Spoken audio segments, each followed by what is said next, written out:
Good morning, everybody. You are live from Steepleview Farm here in the very dead middle of August 2020. Thanks so much for joining us. We're glad that you're here. We've really just been through a tremendous period of time here at Steepleview Farm so far this year, and I just wanted to share a little bit of that with you. We've told everybody a couple of times in a couple of different ways how much we really appreciated all of your advice with regard to whether or not we should have hosted vendors for the 127 yard sale, which took place just last weekend, the first full weekend in August every year. People from all over the world. We've actually had people from Switzerland come here, driving from Michigan to Alabama to shop in people's yards. I found that to be a fascinating tidbit of information, and we've had people from everywhere else. We've had people from Germany, from London. We've had people from Africa. We've had people from Australia. Over the years, we've had just an incredible number of people come to the farm during this event, and as a result, we've got to meet some really, really fine folks. Well, this year, with all of the crazy stuff that's going on, we weren't certain that we were going to run the yard sale again.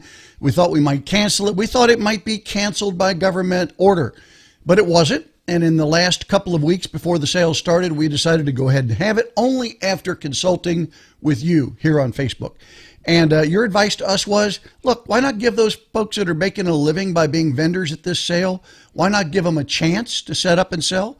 I know you can't guarantee that anybody's going to come and buy, and that's just the risk of living in a free country. But why not give those people who want to come and buy, who want to come and shop, a chance to do so? And so we did. I got to tell you that we announced kind of at the last minute that we were going to go ahead and have it. And as a result, we knew that we'd only have a few vendors because, well, people just weren't sure they wanted to come all that distance and set up and take a chance. So we followed the CDC guidelines. We used everything that we were recommended to do. We used hand sanitizing stations, sanitized the bathroom, sanitized all customer contact areas, announced that we were going to have it, and we filled up with vendors in 24 hours. No, I'm serious. In 24 hours, we went from having not enough vendors to host the event to being full. And in the next 24 hours, I could have rented 40 more spaces. We weren't sure anybody was going to come. The sale starts on Thursday. On Wednesday, the day before the sale started, one of the biggest crowds we've ever had. Every day after that set records that go back 15 years. So thanks to you guys who communicated with us on Facebook and encouraged us to do this. It was a very rewarding experience seeing people get out of their houses, come up from their bunkers, take a breath of fresh air, and walk around in the beauty and the peace and the serenity of Steepleview Farm. And they carried a lot of merchandise out. Vendors were telling us that they had the biggest year they've ever had. So thanks to you for coming. Thanks to you for the encouragement. Thanks to you for all the support that you give us here at Steepleview Farm. Well, Today, it's a little bit overcast out. We've had some rain, so like we do every week, let's check and see what it's going to be over the next few days while you and I are planting our fall and winter garden. It looks as if the temperatures are going to be a little bit more favorable, not those 105-degree sweltering days that we were having out there in the garden recently. It's going to be a little bit more comfortable, but we're going to be a little rainy yet today and tomorrow. So most of your outdoor activities are not going to be necessarily the best for being out in the garden, maybe a little bit muddy. And if that's the case, then maybe what we ought to do is think about finding something else to do. Well, is it time to plant? Even if you wanted to get out and plant, is it time to plant? Let's check the Farmer's Almanac today and tomorrow. You got a couple more days, and then we've got a barren period during the rest of the week. But look what it says, 17th through the 20th, best for killing weeds. You know, one of the nice things about moist soil is it makes pulling weeds easier. So if you haven't been employing some of the techniques that we discussed earlier on the program, go back and look at some of those videos. I think they're stored on Facebook and on YouTube. Look at ways in which you can prevent weeds in your garden. But if at this time of the year you're starting to see some weeds that you really don't want to have growing, you don't want them to harbor pests, you don't want them to compete for air, you don't want them to hold humidity, you don't want weeds to do all the bad things that they can typically do in a garden.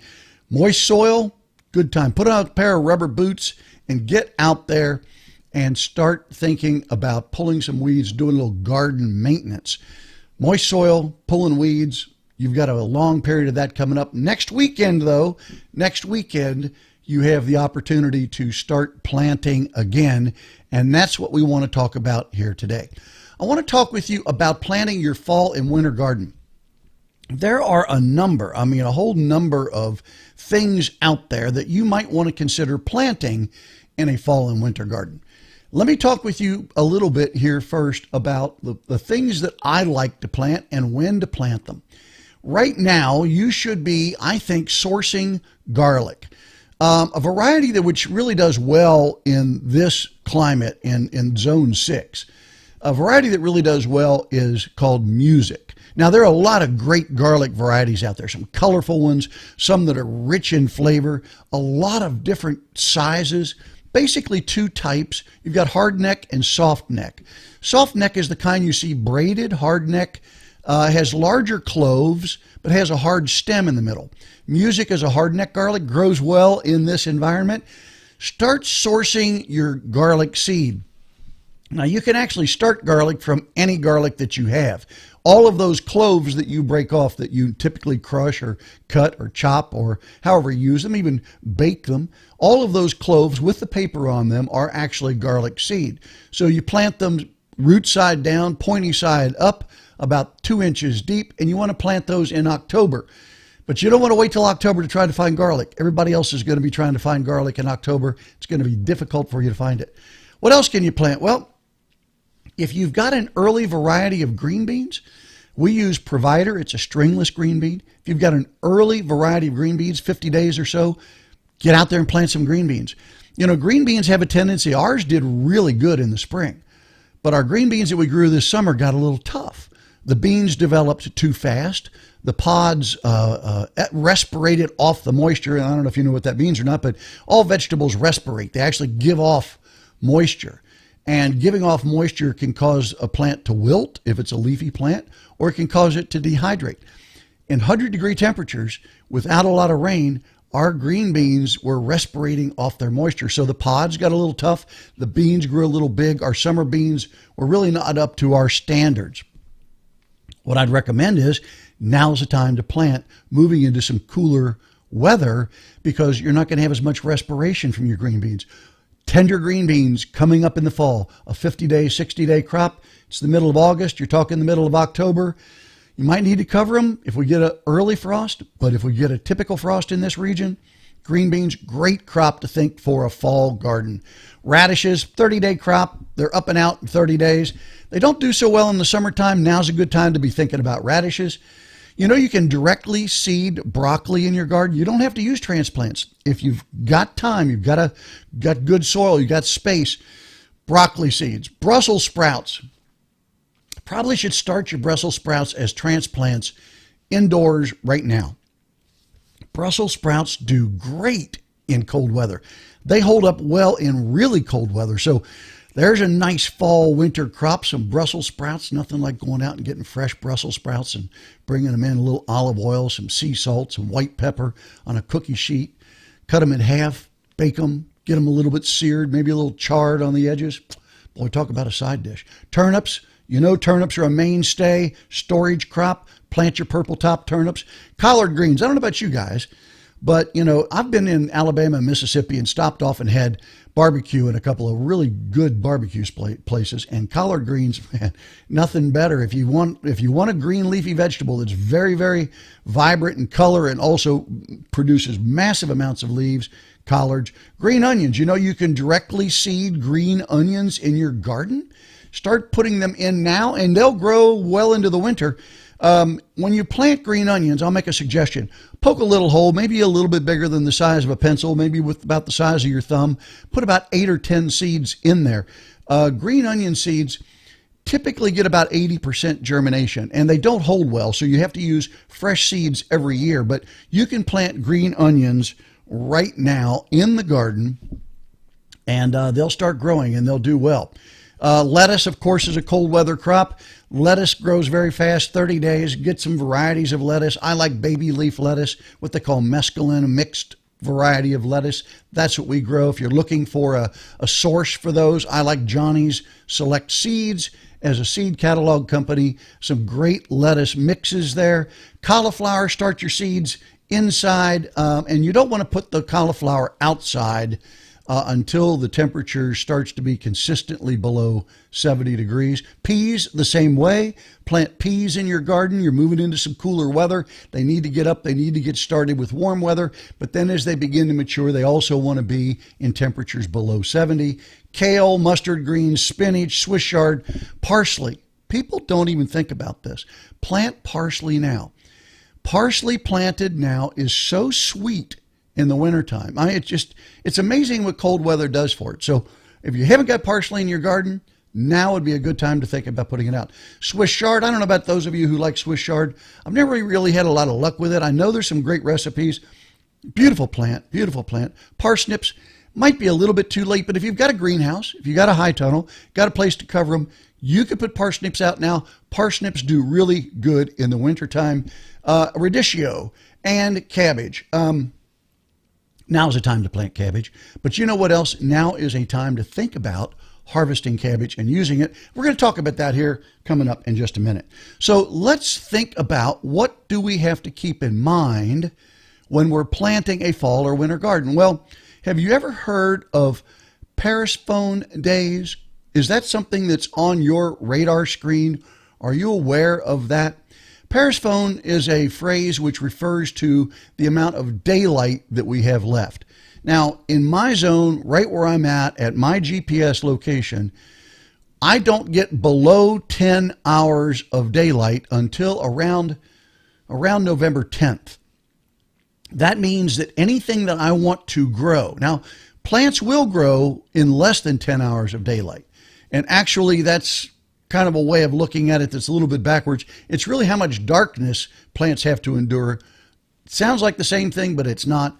How much darkness do they have to endure before they stop growing? Plants will slow down their growing after 10 hours of daylight leaves. So we get less than 10 hours of daylight each year.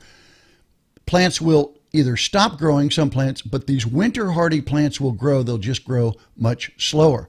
So the Paris phone days that we have coming up about November 10th in my zone, don't know what it exactly will be in your zone, but I'd suggest to you that if you're not in zone 6A, check your Paris phone day calendar, look at a sunlight, sunrise, sunset calendar, find a way to calculate when you're going to get at least 10 hours of sunlight, at least 10 hours of daylight, and try to get anything you want for your fall or winter garden at least up and going, not mature, not producing seeds, not producing fruits, but up and going while you've got at least 10 hours of daylight left. What else do you need to think about? Temperatures. Now, these are the temperatures, the average temperatures in Cincinnati, Ohio. That's near where I'm at. I'm a little bit south of that, so I'm going to adjust this chart just by a couple of degrees. But if you take a look at some of the crops we talked about earlier, that is peas, cauliflower, other crops that like cooler, spinach that like cooler weather, and they like the temperatures to be in consistently at 70 or below.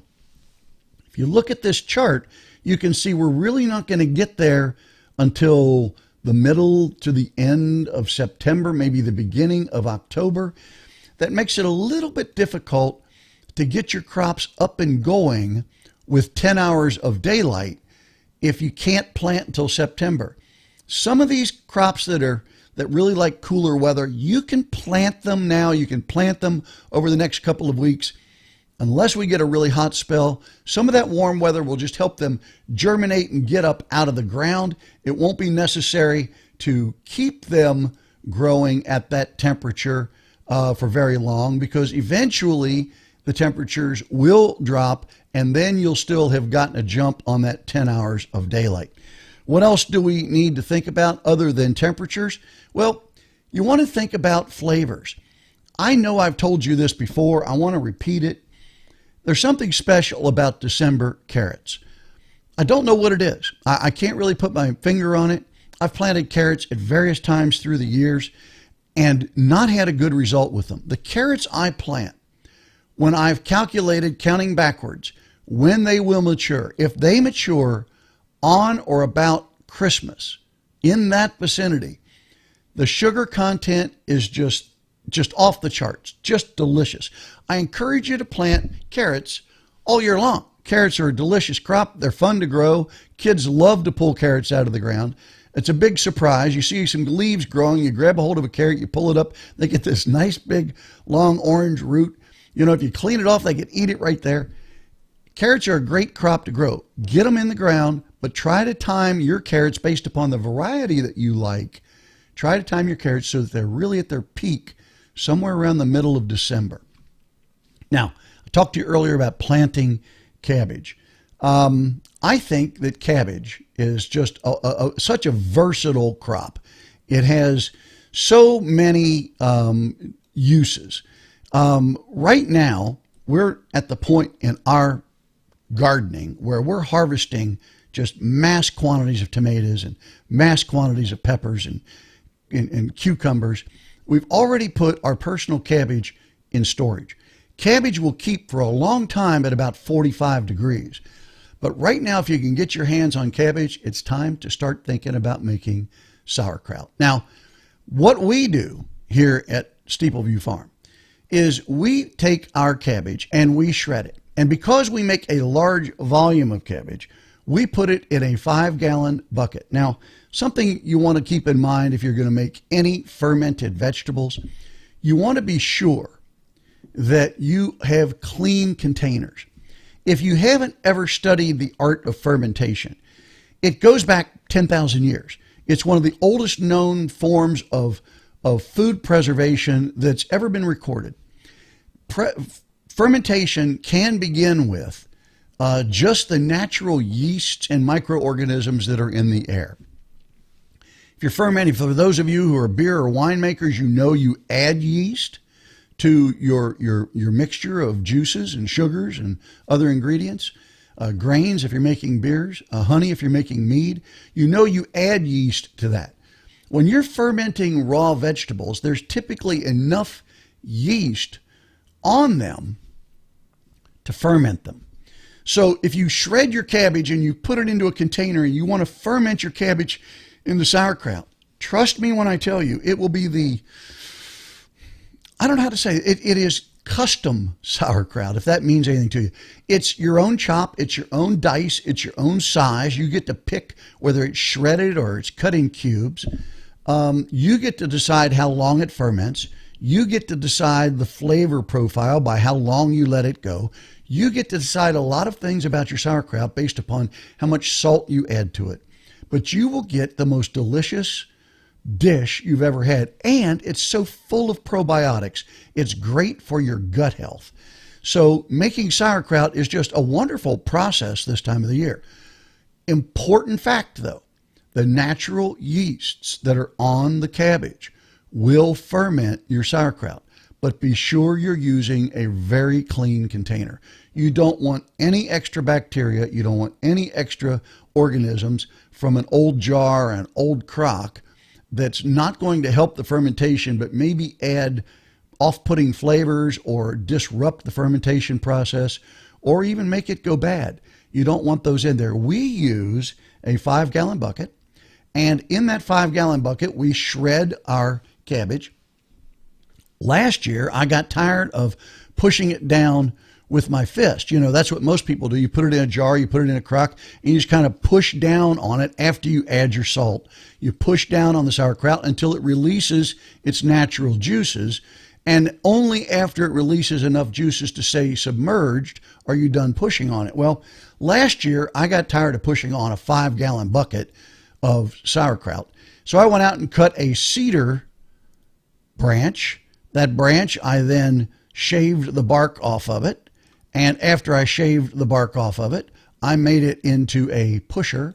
And that pusher is now what I use to punch down my sauerkraut. Now, folks sometimes wonder, well, how much do I need to add in the way of salt to my sauerkraut to my cabbage for it to become sauerkraut and have a good flavor?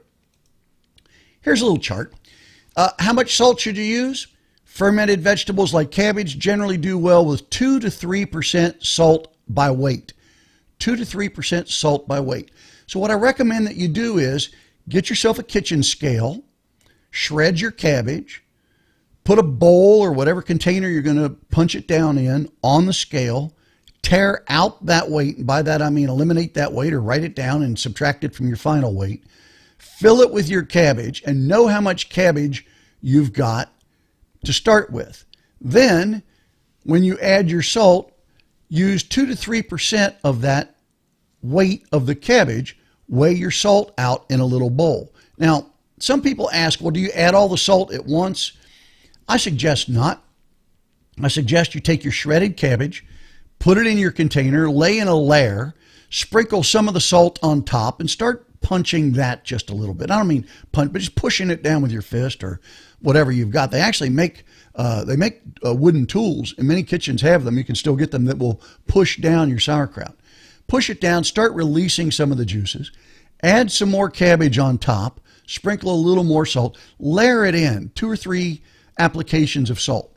Now, you can use any kind of salt, but I recommend you don't use table salt with iodine. That's not good. Don't use salt with caking agents. Try to use a good, pure salt. We use Himalayan pink salt. Himalayan pink salt adds some minerals. It really adds a great flavor. We've been very, very happy with the quality of our sauerkraut when we're using Himalayan pink salt. There are a number of other sources out there for how to make fermented vegetables. One of them is a website called the Probiotic Jar. Now, in some fermentations, you're not going to be adding salt right to your raw vegetables. What you're going to be doing is you're going to be creating a brine. So if you're doing peppers or you're making pickles or you're doing dilly beans, you're pickling green beans, you're pickling jalapeno peppers, you're pickling anything, you may be wanting to put it in a brine. This website, the Probiotic Jar, has a list. We keep this up on a board in our outdoor kitchen. It tells you what the percentage is that you want for different vegetables of salt. Again, we regularly use Himalayan pink salt when we're making our sauerkraut. So I would encourage you to think about making sauerkraut. Now is the time of the year to do it. And when you're done, there's our fermented crock of sauerkraut. In the back, you see we have jars with fermentation lids on them. All of that designed to belch off the carbon dioxide. But one other small tip, if you look at that crock, you will see that our sauerkraut is below the brine. All of that brine, every bit of that brine in that crock was released from the raw cabbage. It was released from the raw cabbage. It's amazing to think that much brine would come out of the cabbage that started off in that 5-gallon bucket when we put our first little bit in the bucket, ready to go, and started punching it down. Whatever you do, keep your sauerkraut below the brine. The brine will keep it from spoiling. You may get a little white film on the top of the brine and think it went bad. Don't worry about that. That's called comm yeast. Scrape it off. The sauerkraut will be just fine. The brine itself should remain above the top of the sauerkraut. You can use a plate laying on top of the sauerkraut with a jar of water on top. Anything you need to keep that cabbage below the brine is what is necessary for you to have safe, delicious, probiotic-rich sauerkraut to enjoy all winter long. Well, listen, folks, hope you learned a couple things. We really enjoy having you here. Thanks so much for being a part of what we do here at Steepleview Farm. Hope you have a great week. Until we see you again, take care of yourself, take care of each other, and God bless.